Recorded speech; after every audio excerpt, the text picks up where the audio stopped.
Čaute. Tak na začiatku sa asi trochu predstavím. Pracujem ako lead software inžinier pre Pixel Federation.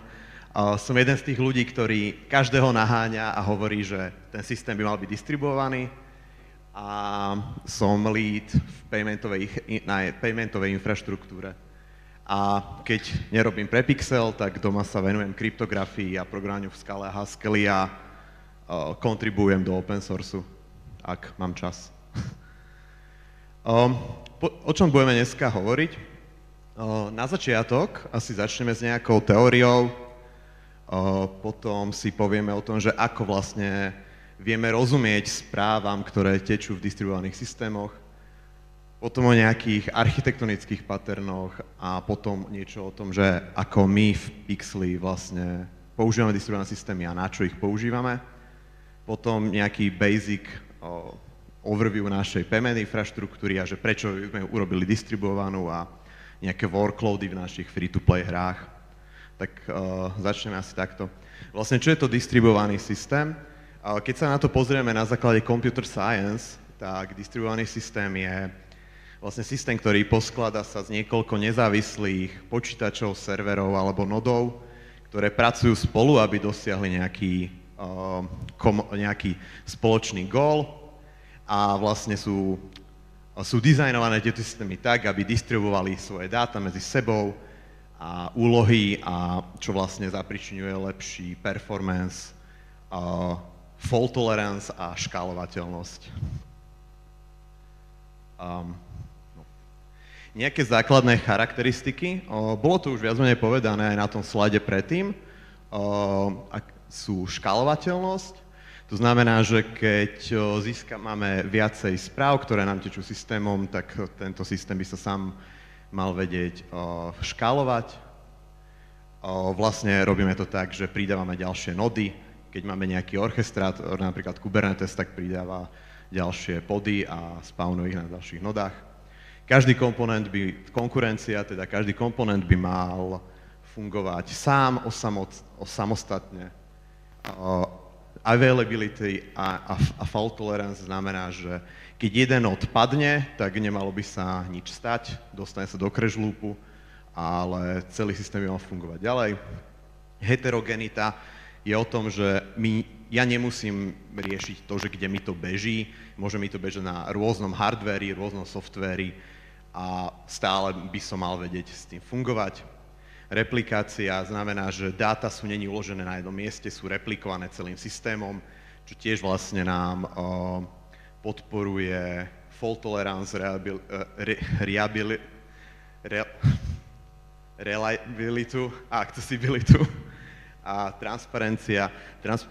Transparentnosť znamená, že pre konečného užívateľa sa celý tento systém javí ako jeden systém a nie 100 podov, ktoré vám bežia niekde v Kubernetesi. A užívateľovi je vlastne to jedno. Nejaké základné rozdiely medzi distribuovanými a centralizovanými systémami. Distribuovaný systém, teda ako som povedal, beží na viacerých nodoch. To znamená, že môže dokonca bežať aj vo viacerých datacentrách, môže bežať vo viacerých AZ-kách alebo vo viacerých aj vo viacerých geolokáciách, teda je redundantný, veľmi ľahko škálovateľný, horizontálne samozrejme, ale má aj nevýhody. Jedna z nich je, že je na správu je komplexnejší ako centralizovaný systém.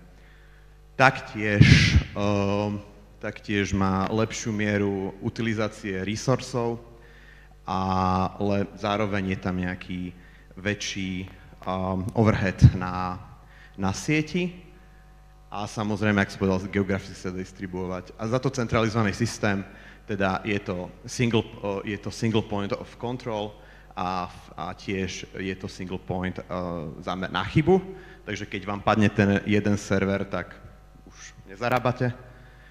A škáluje sa to vertikálne, to znamená, že musím pridávať na fyzický server RAM, jadra a podobne. A vlastne, keď to padne, tak padne len server, ale zároveň môžeme lepšie utilizovať tie resursy a ľahšie sa to manažuje, lebo to beží na jednom mieste. Oh, no a vlastne to bol taký začiatok a teraz, že vlastne kde sú distribuované systémy? A distribuované systémy sú všade okolo nás. Najväčší distribuovaný systém, ktorý môžeme poznať a poznáme ho určite všetci, je internet ako taký. Vlastne všetky tie weby sú súčasťou velikánskeho distribuovaného systému, ktorému hovorím internet, teda World Wide Web, a potom cloudoví providery, to sú velikánske distribuované systémy, napríklad Azure, AWS, Google Cloud Platform a vlastne všetko sú to veľké systémy, ktoré majú veľa nodov, aby my sme na nich mohli vpúšťať naše ďalšie distribuované systémy. Potom máme samozrejme nejaké distribuované databázy, Cassandra napríklad, PlanetScale, čo je vlastne distribuovaná MySQL databáza, MongoDB, HBase, Ignite. Čiže tu všetky vlastne databázy sa dajú veľmi ľahko distribuovať, replikovať medzi viaceré datacentrá a dáta sa particujú. Potom finančné systémy, nemyslíme tým len finančné systémy ako ten náš, čo spracováva platby, ale aj banky napríklad majú distribuované systémy alebo tradingové systémy. A samozrejme gaming, vlastne všetky viac menej online hry sú distribuované a takisto aj nejaké ďalšie servisy na matchmaking alebo databáza hráčov a podobne. Veľa ľudí si povie, že jedného dňa, že a teraz idem robiť distribuovaný systém, ale není to až tak jednoduché a veľmi je veľa false assumption o tom, že čo môže nám tam vznikať. Veľa ľudí si myslí, že na sieť sa dá spoľahnúť, nedá. Nikdy sa nespoliehajte len na sieť, musíte stále riešiť nejaké kompenzačné mechanizmy, keď vám vypadne connect, network, alebo čo je len nejaké DNS-ko niekde nefunguje, tak už vám to padá. Latencia tiež, akože je veľký faktor, čo si veľa ľudí neuvedomuje, že keď nejaká správa sa spracováva alebo robí sa nejaké I/O, narastá latencia, plus narastá latencia aj na samotnej komunikácii. Bandwidth tiež nie je nekonečný, máme nejaké obmedzenie na to, že ako rýchlo vieme tie dáta po tej sieti posielať. Sieť tiež nie je bezpečná. Nikdy by sme nemali podľa možností po sieti posielať dáta, ktoré sú ľahko čitateľné a nezakryptované, tak preto používame addressed encryption a podobné srandy. Tým, že aktuálne všetci žijeme v nejakých cloudoch, tak my nemáme pod správou topológiu siete toho cloudu, ani topológiu tých servisov, tak na to sa tiež treba vedieť pripraviť. Už nežijeme s tým, že máme len jedného administratora vo firme, ale máme ich viacero. Zaviedli sme si nejakú DevOps culture, tak musíme vedieť, že viacero ľudí to bude správovať. A v neposlednom rade posledné 2 pointy je, že ani transport na sieti nie je zadarmo, práve že je dosť drahý a hlavne keď vám klaster beží vo viacerých AZ-kách, availability zónach. No a sieť sa tiež teda môže meniť a nie je myslím len sieť, ale aj hardware, na ktorom to beží. Také 3 základné nejaké architektonické patterny, ktoré sa najviac používajú v distribuovaných systémoch sú mikroservisy, to asi všetci poznáme.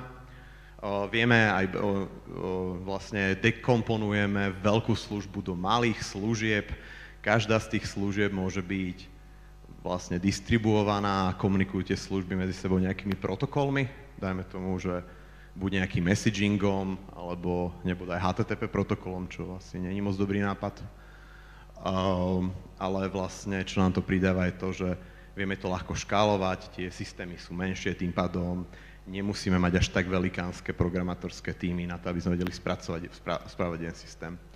Potom service-oriented architecture, to je, že vlastne máme viacero služieb veľkých, dajme tomu monolitických a tie medzi sebou komunikujú teda nejakými protokolmi a každá tá monolitická služba môže byť tiež distribuovaná nejakým spôsobom. A nakoniec je event-driven architektúra, To je vlastne architektúra, ktorou aj my sme sa rozhodli ísť. Snažíme sa vlastne, event-driven architektúra by mala byť almost real-time, ale nie je. Ale vlastne všetky komponenty komunikujú cez nejaké udalosti medzi sebou a naražame tam aj na takú vec, čo sa volá eventuálna konzistencia, že môžeme sa spoľahnúť na to, že tie dáta budú niekedy konzistentné. A čo je taký challenge je, že keď máme event-driven architektúru, už sa použije nejaký event sourcing. A potom ešte sú mnohé ďalšie, ale asi tieto tri beriem také najviac, čo sa používajú. No, keď robíme distribuovaný systém, tak vlastne hneď, ak začneme, tak niekedy v procese stavby vašeho prvého distribuovaného systému dostaneme sa k tomu, že vlastne máme dva veľké problémy distribuovaných systémov.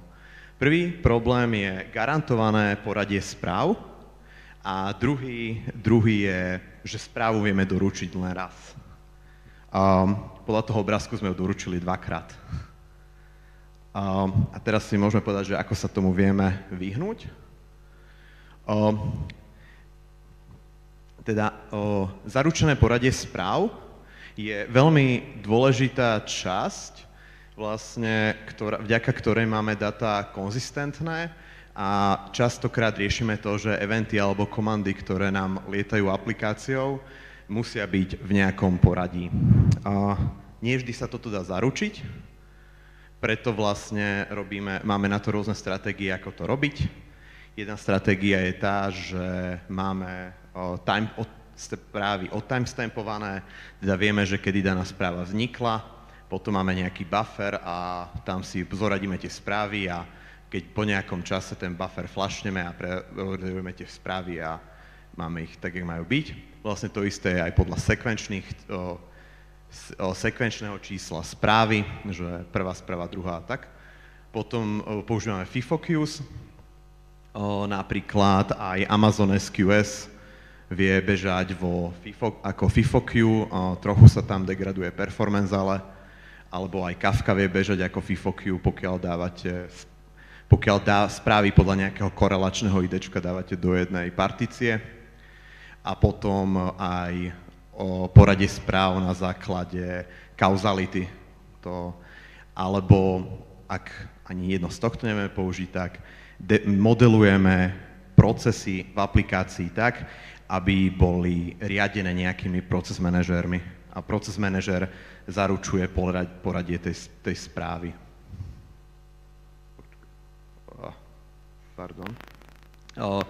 A Exactly Once Delivery. Exactly Once Delivery hovorí o tom, že každá správa musí byť prijatá a spracovaná iba raz, bez duplicity alebo vynechania. Toto vlastne je kvôli tomu, že aby sme zachovali integritu systému, že keď nám nejaká správa nepríde, tak nejaký proces sa nemôže začať. Toto je... Niekedy sa stáva, že bohužiaľ tie správy neprídu a potom musíme riešiť rôzne kompenzačné mechanizmy, vďaka ktorým vieme tie správy buď znovu vyemitovať, alebo používame nejaký event log, napríklad Kafku, kde by sme vedeli tie správy prehrať znovu. Ale aj keď správa napríklad sa príjmeme dvakrát, tak vlastne celá aplikácia by mala byť napísaná idempotentne, že keď sa jedna správa spracuje a príde znovu taká istá, tak aplikácia by už mala vyhodnotiť, že tá správa už bola spracovaná. Alebo použijeme deduplikáciu, kde vlastne každá správa má unikátny identifikátor a v systéme tá správa môže byť iba, v tej queue môže byť tá správa len raz s tým identifikátorom uložená. Týmto som trochu začal, že vlastne ako my rozumieme tým správam v distribuovanom systéme. Každá správa, ktorú vytvárame, má nejaké 3 identifikátory. Prvý je unikátny identifikátor tej správy. To znamená, že každá správa, ktorá nám vznikne v systéme, má svoj vlastný identifikátor. Potom máme korelačné IDčko správy. To znamená, že pokiaľ mi vznikne správa s IDčkom 1, tak jej korelačné ID je 1 a ďalšia správa, ktorá vznikne z nej, má tiež korelačné ID 1. Vďaka tomu vlastne vieme si zoradiť všetky správy, ktoré vznikli potom, ako vznikla prvá správa. A Causation ID nám vlastne ukazuje to, že aká správa bola predchodcom tej správy, z ktorej vyšla tá prvá správa. Je to, vidíte aj tu na obrázku, že vlastne ten command create order má IDčko 1, tým pádom jeho correlation ID a causation ID je tiež 1. Potom to príde do nejakého agregátu, z toho vznikne nejaký event, že order was created. To už má IDčko 2, lebo to je unikátna správa, ale jeho correlation ID je 1 a causation ID je tiež 1, pretože je to prepojenie na tú správu predtým. A potom vlastne, keď to ide ďalej, že máme tu že nejaký command, že validate order, jeho korelačné ID je 1, lebo vznikol z chainu tých prvých správ, ale jeho causation ID je 2, lebo správa číslo 2 zapričnila to, že vznikla správa číslo 3 a tak ďalej a tak ďalej. A vďaka tomuto vlastne vieme veľmi ľahko aj pri debuggingu zistiť, že kto je rodič a kto je potomok tej danej správy. Teraz trochu k tomu, že aké distribuované systémy my máme v Pixel Federation. Neviem, koľko z vás Pixel Federation pozná. Sme firma, ktorá sa špecializuje na tvorbu mobilných hier a vlastne potrebovali sme nejaké veci vyriešiť. Najväčší distribuovaný systém zatiaľ asi, čo máme, je náš data warehouse. Ten je distribuovaný vlastne vďaka tomu, že je postavený na HDFS, čo je vlastne na Hadoop. Hadoop je distribuovaný file systém. Celá naša payment infraštruktúra je distribuovaná. Robíme to primárne kvôli tomu, že platby od hráčov nám chodia rôzne v čase.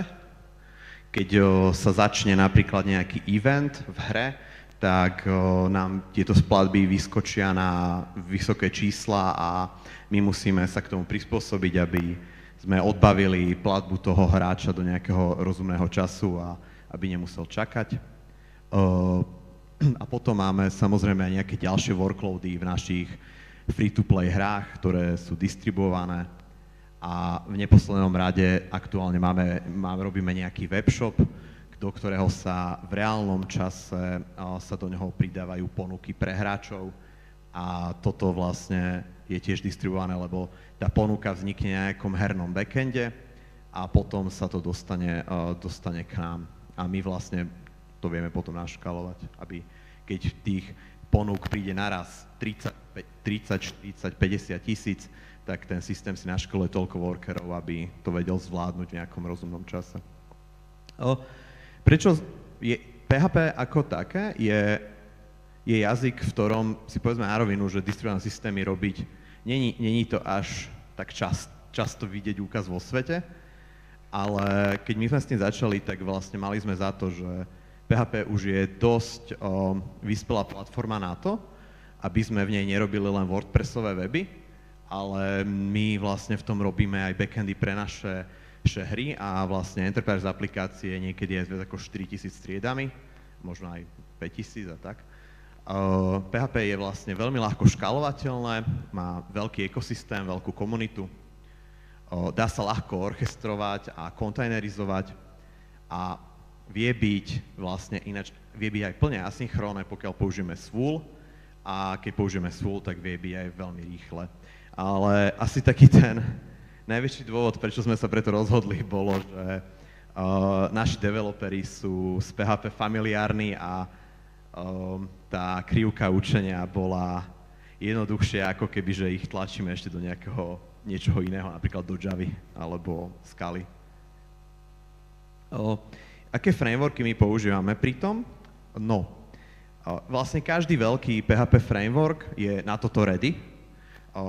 Či je to Laravel, či je to Symfony, či je to vlastne, neviem, jaký iný, vlastne je pripravený na to. Aj Laravel má nejakú svoju verziu niečo ako Messenger, ale my sme si vybrali Symfony, pretože sme s tým ako firma robili dlhodobo a Laravel sa nám nepozdáva kvôli tomu, že za nás zavádza do kódu veľa antipatternov a nemá poriadne ORM ako Doctrine napríklad. A zo Symfony sme si na to vybrali komponenty pre akože Symfony Messenger. S tým podľa mňa veľa ľudí už má skúsenosti aj tu.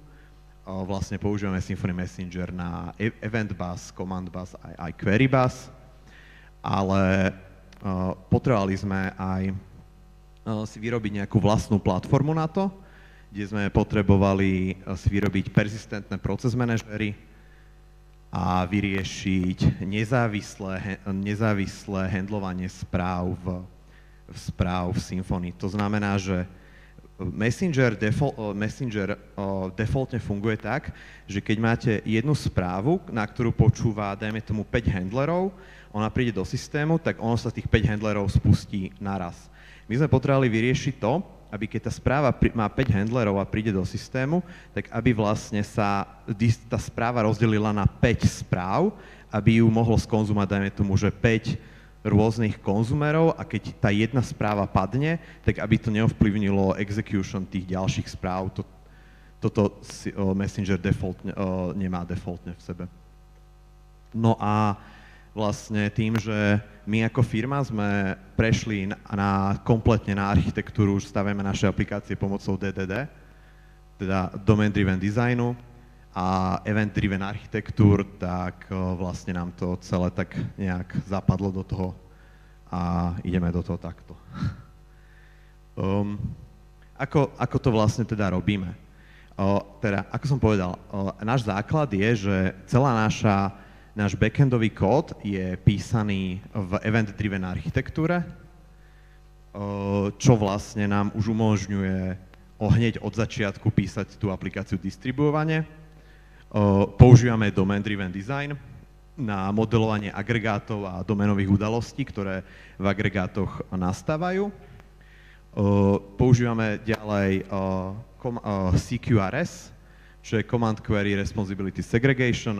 Máme oddelené zápisy do databázy od čítania do databázy.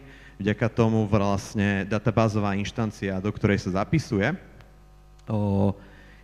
tak z nej sa nečítajú dáta, tým pádom ona má svoju časť na to, aby zapisovala dáta a tá, z ktorej sa číta, tak z nej sa len dáta čítajú, tým pádom sa aj databáza nám ľahšie škáluje. A ešte v neposlednom rade robíme event sourcing kvôli tomu, aby sme vedeli mať aj nejakú auditovateľnosť a vlastne aj nám to pomáha v tom, že v momente, ako event sa zapíše do event streamu, my vypropagujeme túto udalosť do message queue a už si to môže zobrať akýkoľvek konzumer tam beží. Naše také teda tie základné challenges bolo už, ako som spomínal, tie persistentné proces manažery. Naša prvotná integrácia bola, že tieto proces manažery boli iba in memory. A vlastne, keď nejaký proces máme, na platovnom systéme napríklad máme niekedy procesy, ktoré bežia týždne, tak vlastne my sme potrebovali niekam uložiť stav toho procesu, tak sme si to museli naprogramovať. Takisto aj ten independent message handling, Messenger to nerobil by default, tak sme to potrebovali si tiež spraviť. Ďalej sme potrebovali vyriešiť message retry mechanizmus tým, že my častokrát komunikujeme aj s externým svetom, nielen s našou infraštruktúrou, ale aj s našou infraštruktúrou, keď komunikujeme, môžu nastať chyby. A my sme potrebovali vyriešiť to, že aby správa sa skúsila použiť znovu. Používame tam exponential back of retry na to, že kedy sa tá správa má opakovať. Ale toto už je defaultné správanie Symfony Messengera, ktoré sme použili. A nakoniec sme potrebovali ešte vyriešiť nejakú dead letter queue, že keď už tá správa sa ozaj nedá spracovať, tak my si tú správu uložíme do nejakej queue, kde keď opravíme bug, ktorý nastal, tak tú queue dáme prehrať a systém sa z toho nejakým spôsobom pozbiera. Máme k tomu aj také administračné rozhranie, kde si vieme vlastne pozrieť presne, čo sa v tej správe stalo a prečo padla. Teraz trochu niečo málo k tomu, že vlastne prečo sme sa teda rozhodli ísť do veľkej prerábky našeho platobného systému, aby sme ho teda urobili škálovateľný, tak častokrát sa nám stávalo na starom platobnom systéme, ktorý bol nedistribuovaný, bol to veľký monolit, sa nám častokrát stávalo, že keď nejaký vendor, dajme tomu Google alebo Apple, nám neodpovedal, tak hráčovi tá platba neprešla a potom z toho bol ticket na CMK, na community management a museli to riešiť a potom väčšinu času odpoveď bola, no prepáčte, nevieme s tým viac urobiť. Takže už sme vrátili peniaze, aby sme im pridali ten balíček, čo si kúpili, sme pridali manuálne. A potrebovali sme toto vyriešiť, aby sa to vlastne same poopravovalo. Vlastne pri tej komunikácii s tretími stranami ešte použijeme circuit breaking, takže vlastne my vieme, keď opakovane nám nejaká služba neodpovedá, tak nám to triggerne nejaký alert a vieme to hneď riešiť, že čo je s tým. Museli sme zaručiť aj to, že aby ten systém bol neustále available, potrebujeme teda, aby bol 24/7, zero downtime, aby neustále ste platby spracovával. Keď sme mali tú jednu monolitickú aplikáciu, bol to trochu problém. Keď sa vyrúbala jedna noda, tak všetky išli dole väčšinu času, takže sme to museli nejak vymyslieť.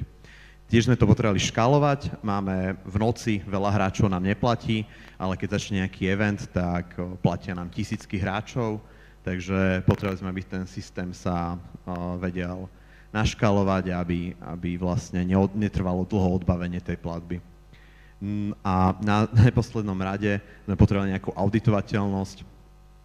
Tam sme si vlastne, preto sme to postavili na event sourcingu, aby sme vedeli vlastne všetky udalosti, čo nastali na daných agregátoch a vieme to zreprodukovať a replaynúť stav aplikácie, kebyže to potrebujeme urobiť. Toto je vlastne graf toho, že ako sa nám ten systém škáluje. Tuná je na začiatku tej osy, hore je počet podov, ktoré v Kubernetese máme spawnuté. Defaultne ten systém, keď nespracuje veľa platieb, tak beží na nejakých 10-20 podoch, myslím jeho konzumre. Potom ešte to má nejaké edge servisy, čo sú vlastne HTTP endpointy, ktoré len zoberú správu, obaliajú do nejakej obálky a pošľujú systémom ďalej. Ale vlastne a to dole je interná queue v tom systéme, že vlastne o 12. začal, či časy sú v UTC, takže o 14. našeho času vlastne začal nejaký event v nejakej našej hre, kedy veľa hráčov začalo platiť, tak ako si môžete všimnúť, tak nám to naškalovalo na skoro 125 podov a potom, jak postupne ten load klesal, tak sa tá aplikácia zoškalovala dole a sme sa dostali do normálnej prevádzky. Tým pádom aj šetríme tým náklady. Toto je tak nejak veľmi zjednodušene, že vlastne ako to máme postavené, teda, jak bolo spomínané na to niekde na začiatku, že používame CQRS, tak vlastne tým, že celý systém je asynchrónny a distribuovaný, máme nejaký payment dialog, ktorý pošle nejaký komand, do systému, tam sa vytvorí tu nejaký agregát, ten agregát vyprodukuje nejakú doménovú udalosť a ďalej táto doménová udalosť sa posunie do nejakej message busu. V našom prípade to je SQS, SNS a potom nejaký konzumer ho skonzumuje a vyprodukuje z toho zase nejakú udalosť, to sa uloží do event streamu, v event sourcingu a keď to je uložené, tak sa to znovu dá do tej message queue a niečo to skonzumuje a vytvorí z toho nejaký read model a vlastne ten payment dialog si pýta status z toho read modelu. Keď už číta z toho read modelu, tak vlastne sa pripája na repliku tej databázy, takže nemusím read query-nami neohrozujem chod tej databázy, kde zapisujeme dáta. Vlastne, kde to a ako to bežíme. Defaultne vo firme bežíme v Amazone. Vlastne sme postupne zmigrovali všetku našu infraštruktúru do Amazonu. Teraz už sme kompletne v AWS-ku. Beží nám to v Kubernetese. Na autoškálovanie používame Kedu. Keda je taký event-based autoscaler. Vlastne my vieme si aj prečkalovať tie nody. Hry nám vystavujú metriku, kde v tej metrike je povedané, že aký load očakávajú na platby pre daný event a my na základe toho vlastne si prečkalujeme ten systém, aby v momente, kedy začnú nám chodiť tisícky správ, ten systém už bol na to pripravený a začali ho okamžite odbavovať. Ako queue používame teda SQS, amazoniacké, ale plánujeme to vymeniť za Kafku. Dúfam, že v nejakej dohľadnej dobe, lebo narážame trochu na limity toho SQS, SNS. Ako databázu nemáme nič fancy, máme obyčajnú MySQL 8 a používame Elastic Cache na Redis. Aurora je v AWS-ku databáza a MySQL je engine, ktorý v tej databáze beží. Tým, že v momente, ak začnete riešiť distribuovaný systém, tak dôležitá je observabilita toho systému, lebo už to není tak jednoduché vyhľadávať nejaké logy. Tie logy častokrát majú poradie poprehadzované a podobne, lebo tie logy idú z viacerých nodov. Takže potrebovali sme nejaký lepší nadhľad na to. Keď som toto začal riešiť, tak som vedel, že bez nejakého tracingu sa nevyhneme, lebo fakt potrebovali sme vyriešiť teda, že aj ako tie správy za sebou idú a nejak to zvizualizovať, tak sme si vybrali Sentry. My sme na začiatku používali Sentry, ktoré bolo hostované, sme to používali ako SaaS, ale nakoniec sme dospeli k tomu, že sme si to spustili na našej infraštruktúre sami. Na performance metriky a metriky, že koľko zarábame real-time a podobne, používame Grafanu. Klasický ten stack na logy používame Kibanu a ešte používame na APM-ko Tideways. Tideways je APM pre PHPčko, napísali to takí Nemci, je to dosť dobré. Vďaka tomu vieme my odhaliť aj nejaké veci, že neoptimálne query alebo prečo niektoré requesty trvajú dlho. A aktuálne sa chceme ešte pustiť do toho, že tým, že v celofirme máme viac a viac distribuovaných workloadov, tak chceme začať riešiť OTel, teda Open Telemetry na distribuovaný tracing. Toto je veľmi zle vidieť, ale vlastne takto to nejak vyzerá v tom našom Sentry. Vlastne sú to správy zoradené za sebou s tým, že vlastne každé to odsadenie tej správy, každé to odsadenie znamená, že to vykonával nejaký iný konzumer a vlastne ja viem, keď už sa nastane nejaká chyba, tak mne systém zahlási, že na tomto trace nastala chyba, ja si to v Sentry pozriem a mne tam hneď zobrazí, že kedy nastala chyba v tom systéme. Častokrát sa stáva, že nastane chyba, ale ten systém si to poprace a dokončí to úspešne tým, že sú tam nejaké retry mechanizmy a veľa kompenzačných mechanizmov, ktoré kompenzujú, keď sa udeje niečo zlé. Ku koncu asi vlastne, že nejaké distribuované workloady aj teda v našich free-to-play hrách, nielen na našich platbách a DVHčku. Napríklad naše hry obsahujú nejaké multiplayerové mechaniky, keď začne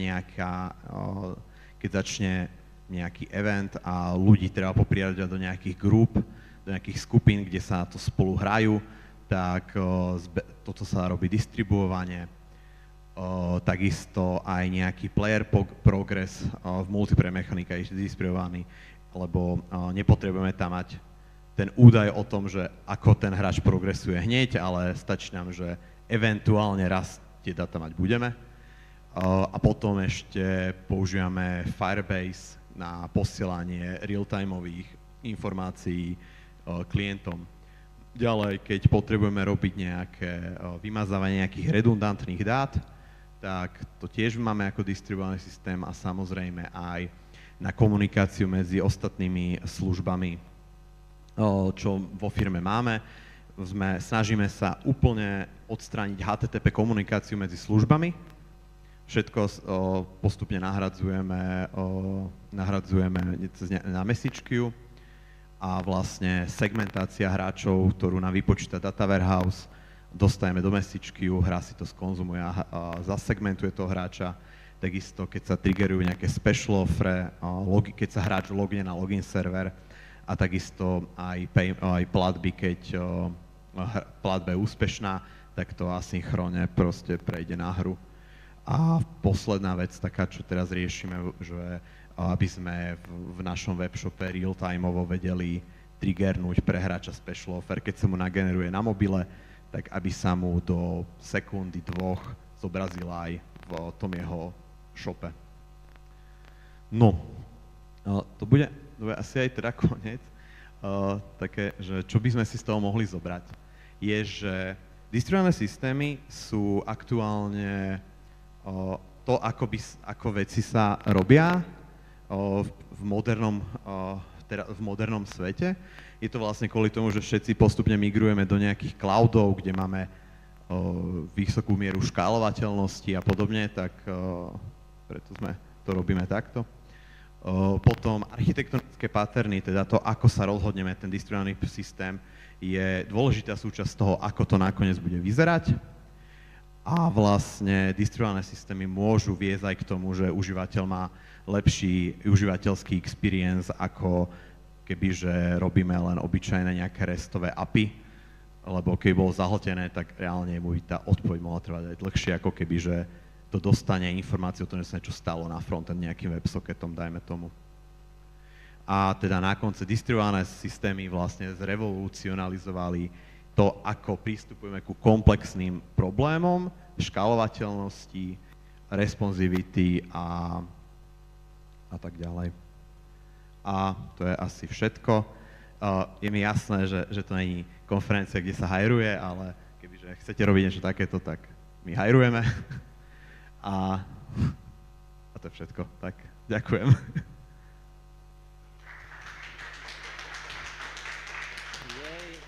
Ohlusujúci potlesk, takže viem, že si sa pýtal, či budú nejaké otázky, tak ich máš. A mikrofón? Ide? Už je to lepšie, že?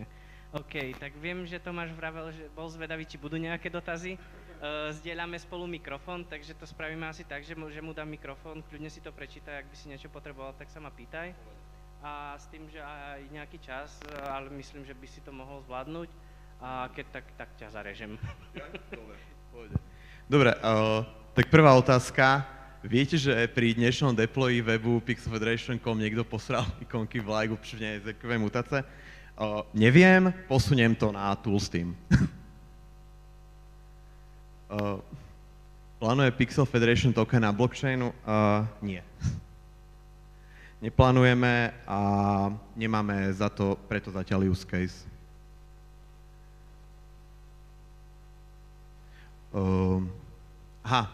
OK. Takto. Hej, Pixel Federation má backend z časti v PHP, k tomu je jaký dôvod u herního průmyslu, jakou časť backendu u vás PHP řeší a proč zrovna PHP. Začnem asi tou prvou časťou, že prečo zrovna PHP. Ja som to tam aj spomínal kvôli tomu, že sme v tom familiárni a teda všetci naši developeri v tom vedia robiť, čo robia backend, tak preto sme v tom zostali. A teraz ten backend. Vlastne my robíme teda free-to-play hry, ale ten náš backend my neukladáme v našich hrách, my neukladáme žiadny stav na klientovi. Celý stav je uložený na serveri. Server okrem toho, že ukladá stav, tak aj validuje, či môže daný hráč urobiť danú akciu. A preto vlastne sme sa aj rozhodli použiť domain-driven design, lebo častokrát narážame na vysoko ťažké domenové logiky, tak to je asi ten dôvod. O, aký je hlavný dôvod pre mobilné hry vytvoriť vlastný payment systém? Tie fee sú tak znátelné, že je lepší financovať vlastný platobný systém. No, ten náš platobný systém, my nemáme žiadnu dohodu s nejakou bankou a my nerobíme vlastnú platobnú bránu. My používame platobné brány od tretích strán, ale vlastne my potrebujeme mať zaručené to, že máme jednotný zdroj pravdy toho, že ktorí hráči si čo u nás kúpili, a my tým systémom robíme aj validáciu tej platby, že keď niečo nakúpi niečo na iOS, tak vlastne mne potom príde správa a ja to zvalidujem cez Appleové API a až ten platobný systém povie o tom, že pridaj mu ten balík. A to je vlastne ten hlavný dôvod, aby hráči nás nemohli oklamať o tom, že urobili platbu. Takže to je primárne vďaka tomu. Na SQS-ku sme narazili na limit ten, že keď si pozrieme, že koľko SQS-ko nám stojí pri tých našich loadoch, tak nám Kafka možno vyjde trochu lacnejšie, plus tam je ešte druhá vec, že keď raz správu z SQS-ka konzumujem, tak mi tá správa zmizne. A v Kafke tým, že Kafka si drží retenciu na správach, tak môžem sa k ním vrátiť niekedy neskôr.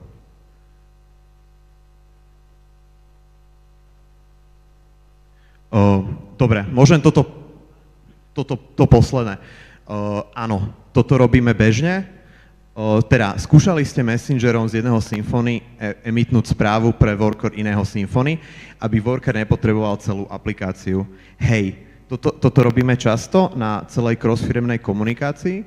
A my máme spravený vlastný, my tomu hovoríme, že message katalóg, ktorý vlastne obsahuje všetky tieto správy, ktoré sú prepoužívateľné medzi aplikáciami.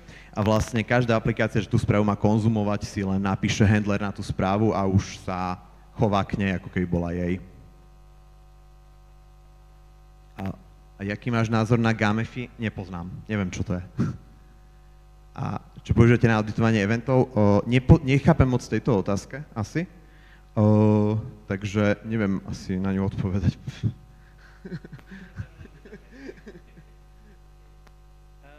Ďakujem Tomášovi a tým pádom teraz dáme zase prestávku.